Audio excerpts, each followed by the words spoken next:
everyone, welcome back to the McMahon Group. Thanks for joining us today. You know, one of my favorite lines from a movie, Field of Dreams, build it and they will come. However, my next guest, Howard Falco, says, find you, build you, and it will come to you. Interesting, right. Yeah. Interesting. So we essentially hold the power to unlock our potential. Always. Yes, and it's based on how we view ourselves and how we see ourselves and what limits we see for ourselves in the world, and then how we go out into the world to validate those limits. So we're always creating who we believe that we are, and life is an amazing perfection mirroring it back to us. So you and I basically could share the same experience, this experience here today, Right. us chatting about discovering this potential within each of us. You could walk away with a certain perspective. I could walk away with a certain perspective. That's right. And that basically shapes how we are in the world. Exactly, and there's an intention for both of us through this meeting and what we're both experiencing here. I'm achieving certain intents that I have, and you're achieving certain intents that you have, and we're both getting answers to questions that we've asked maybe our whole life that are coming together in this moment. I think a lot of us do ask that at some point in our life. You know, what's my purpose here? Why am I here? Who am I? Right. You, at 35 years old, were living this life, 2 children, happily married. You were in the arena of finance. Right. And you had an epiphany. Yeah, I thought I had everything that would make one happy. And I thought the only thing left was maybe millions of dollars. And one day I just realized, wow, what was money going to add to everything I did have already? I had my health, I had my kids, I had the relationship with my family and my wife. So what was money going to do? And when that excuse left me, I was concerned because I thought I had the answers my whole life. And all of a sudden I didn't have the answers. And so I stopped and I just said, okay. And not being religious or spiritual or being seeped in any of that, I had this deep yearning to just know. And I said, I'm ready. I want to know what the answers are. And you could say I asked that to myself or in my mind or to whatever your idea of God is. But I just asked that question and then went back into life. And but I think it's interesting you say, you know, you were seeking money, you were seeking power. That'll make me happy. I mean, I think of the diet industry. Right. You know, if I could lose that 10 pounds, I'd be happy. Right. If I could make that mark in life in terms of money, monetarily, I'd be happy. Buy that house. I think our culture breeds that for us here in the States. It does, but what we're learning, I think, as we continue to go down that road is that it doesn't work for us. So we're seeking other answers as to what it is. And, you know, the real irony is that the true power comes when you get happy on the inside. Then all those things come. Then you lose weight magically and you become who you want to be. Then you find yourself in abundance with money or with work. But it starts from the inside out. Okay, so I think people will be listening saying, you know what, I am ready. I really am ready for all of this, and it's not happening. I want it right now. Right. I think what needs to happen at that point is to face the truth of what's missing. What answers have you yet to allow in? Because you've been afraid to let those answers in and how it might reflect on you as in some way as a failure. But there really is no such thing as failure in life. We all go through a sequence of learning experiences. And when we can get into that place of comfort with our own self and let those answers in, that's when we really find the missing pieces that will lead us to what we want to experience. And also, a lot of people dilute themselves as to where they are in relationship to where they want to go. So the more you can allow that truth in without any shame, guilt, or regret, the more that information will find its way to you. So I'm thinking off the top of my head of Charlie Sheen right now. You say there are no failures in life. I think a lot of us are looking saying, wow, he's really struggling with his life right now, and he does seem to be he does seem to be a failure right now. Yeah, but a failure in whose eyes? In the judges who are looking at him? But what about his own eyes and his own path? We can't judge really or know what he's really looking to do with his experience until we've reached that place where we're making, you know, $10 million a week and on a #1 TV show. Who knows what he's looking for from life? And he'll have his own path of karma and suffering that's going to go along with some of the actions he's taking that are way out of context with what reality and people accept. What makes an addict? What makes an addict? You mean someone who's addicted? Right, like Charlie Sheen. Like what causes that? Well, addiction stems from the need to shift your state of mind to a more tolerable level. So anytime we have an abundance of negativity going on that drives us to a negative state of mind, and we find a method that works for us, a lot of times if we don't see any other path, that's the only one we're going to choose continuously because it's the only way we believe we can survive.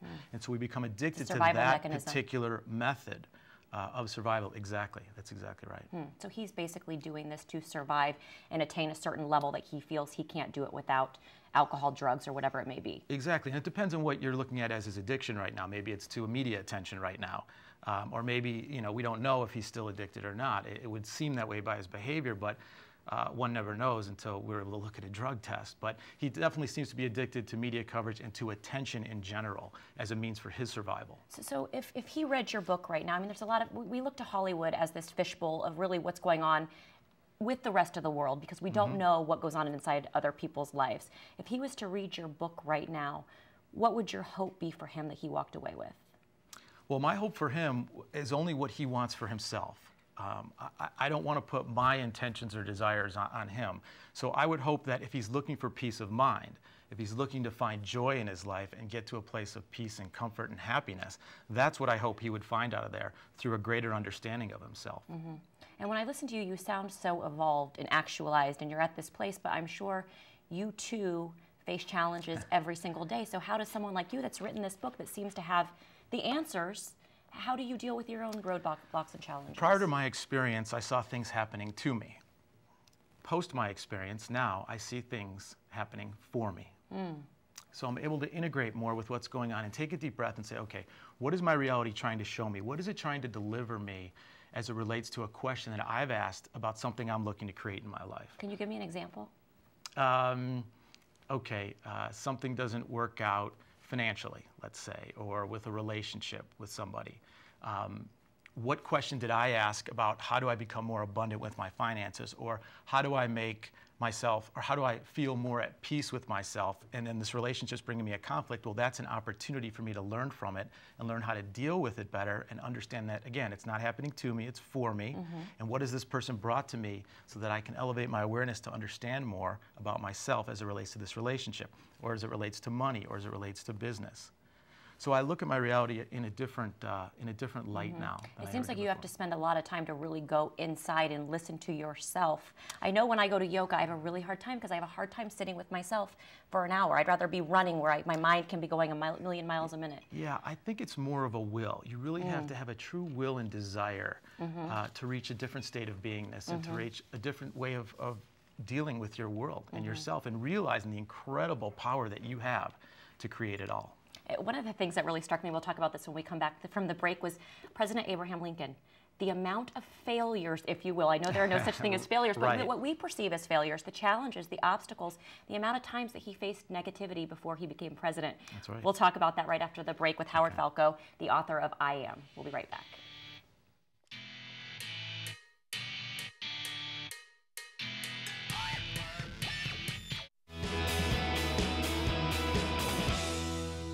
Hi everyone, welcome back to the McMahon Group. Thanks for joining us today, and thanks for joining us, Howard Falco. You are giving severe insights into life itself. I mean, so many of us are searching for, why am I here? What's my purpose on life? Before we went to break, we were talking about Abraham Lincoln. I was really surprised to hear how many setbacks he had before he became president. So I'll just read a couple of them from your book. At age 22, he failed in business. At 23, he was defeated for a seat in the House of Representatives. 24, he failed again in business. 25, he was finally elected to Congress, but that's not good enough. 26, his sweetheart died. 27, he had a nervous breakdown. 29, defeated for the Speaker of the House, and it goes on and on and on. Finally, at what, 51 years old, he was elected president? Right. And that's to demonstrate the nature of will and intention and the ability to overcome any obstacle to get to what you ultimately want to create for yourself. And when you believe in yourself that strongly, you can and you will overcome everything. You already have, in essence, just to be here in this very moment. You've overcome eons of transformation just to get here in this form and shape. You know, I think about Donald Trump, and I think about these multimillionaires, and you often hear that they filed bankruptcy a couple times before they truly made it. But I feel so many of us have a different level of a constitution. Some are stronger, some are weaker. Why do you believe some have that constitution and that capability to keep going? That's a great question, and the answer to that is that the way they see themselves, their I am statements, who they really believe that they are, is what carries the day for them. And so I think anybody who's looking at their life can see exactly by the nature of what's unfolding for them right now where those I ams are. Now, that is not to feel bad or have any guilt, shame, or regret about it. It's only to bring it to the surface so you can decide, do those I ams serve me now in what I ultimately desire to create? And do I believe in myself enough, love myself enough, am I willing to honor myself enough to take the actions to create what I truly desire? Because if you are, the universe will respond to you. So let's talk about what the catastrophe that's going on in Japan right now. People are experiencing a very similar experience in terms of the death pool. Right. I mean, the tragedies people are facing. How do two different people walk away from that situation, and it'll affect them differently, you say? Right. The whole idea of what's going on there and how I see it for each individual is for that particular individual who's observing it. So for me and for you and for anybody watching, it's for them, for that person to decide who they want to be in relationship to it. And I don't think there's anyone that can't, if you can't feel a sense of gratitude for where you are in your life right now and what's going on, when you see what's happening over there, then there's other issues. But that's the relativity I think that offers up. It puts things in perspective for us. So we can reach a higher state of gratitude, which generates more love, which we spread to the people around us, who then spread it to the people around them, and that makes its way all the way around the world. So if you really want to know the best thing you can do to help the people over in Japan is exude joy and love in your daily walk. So my mind goes to Jared Loughner. It's really hard for me to exude joy and love for someone that's done an act like this, and my mind can't comprehend it. I'm not telling you to go to that place with someone like that, but what I'm offering you is not to be affected by what he's done so that it doesn't affect the joy and love that you offer the next person that you meet on the street, because you're going to have a huge effect on their day and how they affect other people, and that's how the ripples go out from you all the way around the world. So don't let someone who's created that act poison your mind so that it affects people around you. Let's talk about the ego. You know, here we are in the media business. We laugh, we joke about the ego a lot. The ego has a negative connotation, in my opinion. But you say no, the ego's neither good nor bad. A lot of teachings among thousands of years or hundreds of years have taught the ego to be something you need to fight with, wrestle, or dissolve. The way I see the ego is as your best ally. It is here to help you and serve you in going out into the world and creating, validating, protecting, and defending everything that you believe to be true.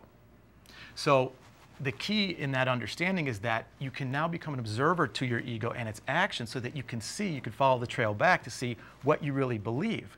And then at least you know what it is that your truths are, your I am statement, so you can say, is that something I want to continue to believe going from this moment forward? I know I've believed it all my life up to this and it's created this amount of suffering, but is this really true for me going forward? Where do we get these I ams initially? Is this from childhood? It stems from genetics, predisposed genetics. It stems from our nurturing growing up and our personal experiences, media from everywhere. And it's really predominant in childhood. That's where they really get hardened and formed. But the beautiful thing about this is that these I am statements can change in any moment. And when they do, your entire life will change. It's funny, my son, as a child, was very, very shy when he was younger. And I would try not to say, you know, when he wouldn't look at someone, I would try not to say, oh, he's just shy, because I didn't want him to internalize that and say, I'm a shy person, therefore I can't make connections with people. That's perfect, yeah. So what happens when you grow up and you have these I ams, and then all of a sudden you're living life and you're saying, you know what, that's not who I am anymore. Right. That's who I've been told. Those are the tapes that I'm carrying with me, but that's not me. Well, hopefully you run into information that presents you with a new way to look at yourself. And just by the nature of asking questions, that information is going to make its way to you, just like it is right now in this very moment. Okay, it's the whole purpose of this. So when you ask questions, the universe responds and brings you information and gives you an opportunity to change those. And you will see the truth of whether or not you believe those statements by what your actions are that follow. So you always know what you truly believe about yourself by what you're willing to do. And a piece of advice I can give you, if it feels uncomfortable, you're on the right track to changing who you are. Explain that. Because if it's comfortable, then it's known to you, then you're still in your comfort zone. But if you're doing something that's slightly uncomfortable for you, that means you're stretching it. That means you're stepping into a new version of yourself. So it's a good indicator that you're on the right path. And I don't mean uncomfortable in your heart. Sure. I mean uncomfortable in your physiology because you're actually starting to stretch. But let's talk about those gut feelings that we also get when we know something's not good for us. how do we differ between what's good and what's bad well, if it's uncomfortable? Yeah, the guidance system that I use is my heart, my gut. From in here is where truth comes from. Here it's 50-50. 50% of the time it's aligned with this, and 50% of the time it's aligned with fear, which is not truth. So that's the guidance system I would use. Does fear hold us back? I mean, I know it does. We all have this fear. I know it holds people back. Fear is a very, very crippling idea, and it stems from the thought that we're not going to survive if we do X, Y, or Z. Or if this happens, I'm not going to survive. So one of the keys to true liberation and joy in life is to realize that your survival in this lifetime is not in doubt. It's not a question of if you're going to survive in this lifetime, but only a question of how you're going to choose to survive in each moment along the way. Mm-hmm. So what would be your suggestion to someone that says, you know what, I know he says, face your fears. We hear it all the time. It's really hard to face our fears. And people say, just do it anyway. Well, even that statement, it's hard to face our fears, is an interesting one. It depends on your will. It can be hard or it can be easy depending on your will. But I would say that the path or the key to facing your fears is to come to a complete state of love and acceptance with who you are, to see the perfection of your whole life up to this point, and to know that you have not made a mistake at any point along the way. There are no mistakes, there are no failures, it's There just are a no part failures. of life. And the greatest moment you have is this one, to decide, declare, and demonstrate who you want to be in life. Thank you. You have an event coming up on the 24th. I do. I have an event coming up 24th at Sky Song. It's on meetup.com. If you look under my name, Howard Falco, I'll be talking about the book. Thank you so much, Howard Falco, the author of I Am, The Power of Discovering Who You Really Are. You can certainly go to our website at aztv.com for more information about the event Howard is sponsoring on the 24th. We'll be right back after the break.